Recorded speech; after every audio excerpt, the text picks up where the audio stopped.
அமர்தன் வந்து அவர் ஃப்ரெண்டோட அட்வைஸ் கேட்டு ரொம்ப இதாகி போயிருக்காரு. இதில் இவங்க ஃப்ரெண்டு வந்து ஒரு 15 படத்தை வேறு தட்டி விட்டாங்களாம்.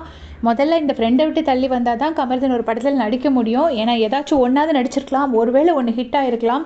அதை பற்றி சொல்லிட்டு இருந்தாங்க. இப்போ வந்து என்னென்னா போனதுக்கப்புறமா அமித் பார்கவ், பாருவோட அம்மா, அப்புறமா கானா வினோதனா, கமர்தன் எல்லாரும் உட்காந்து பேசுகிறாங்க.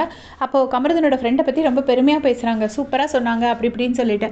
அப்போ கானா வினோதனா சொல்கிறாங்க, என் பொண்டாட்டி இருக்காளே வந்து ஏதாச்சும் ஒன்று சொன்னாலா பற்றியா, நீ இருக்கிற மாதிரியே இப்படி சொல்லிட்டு போயிட்டா அப்படின்னு. அவர் ஒய்ஃப் அவருக்கு நல்லது தான் பண்ணியிருக்காங்க. ஏன்னா கொஞ்சம் டேஸ் தான் இருக்குது, அவர் விளையாடுற மாதிரியே விளையாண்டு. ஏன்னா இப்போ வரைக்கும் அவர் தான் லீடிங்கில் இருக்கார். ஸோ ஆப்வியஸ்லி நம்பர் 1ல் இருக்கிறவங்கள எதையுமே சேஞ்ச் பண்ண சொல்ல மாட்டாங்க. அதை தான் அவங்க ஒய்ஃப் சொல்லியிருக்காங்க. உடனே அமித் சொன்னார், என் ஒய்ஃப் எனக்கு நிறைய சொன்னால் அதெல்லாம் எனக்கு கொஞ்சம் கரெக்டாக இருந்துச்சு, அது மாதிரி ஒருவேளை உங்கள் ஒய்ஃப் சொன்னது உங்களுக்கு கரெக்டாக இருந்திருக்கும் அப்படின்னு சொன்னாங்க. ஸோ கானா வினோதனா என்ன சொல்கிறாங்கன்னா, ஏதாச்சும் ஒன்று அவள் சொல்லியிருக்கலாம் என்கிட்ட மாற்றுறதுக்கு, அவள் எதுவுமே சொல்லாமல் போயிட்டா அப்படின்னு சொல்லி புலம்பிகிட்டே இருக்காரு.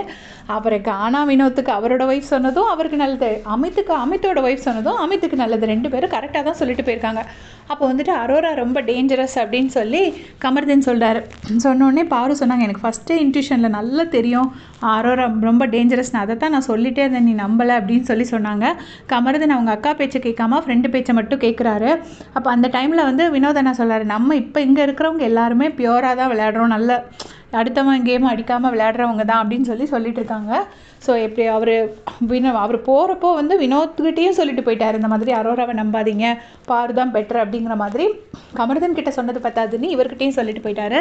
ஸோ இவங்க எல்லாரும் அவரோட ரிவ்யூவை ரொம்ப சீரியஸாக எடுத்துக்கிட்டு அவர் சொன்ன பாயிண்ட்ஸை பற்றி டிஸ்கஸ் பண்ணிட்டு இருக்காங்க. இதை பற்றி உங்களுடைய கமெண்ட் சொல்லுங்கள். தேங்க்ஸ் ஃபார் வாட்சிங்.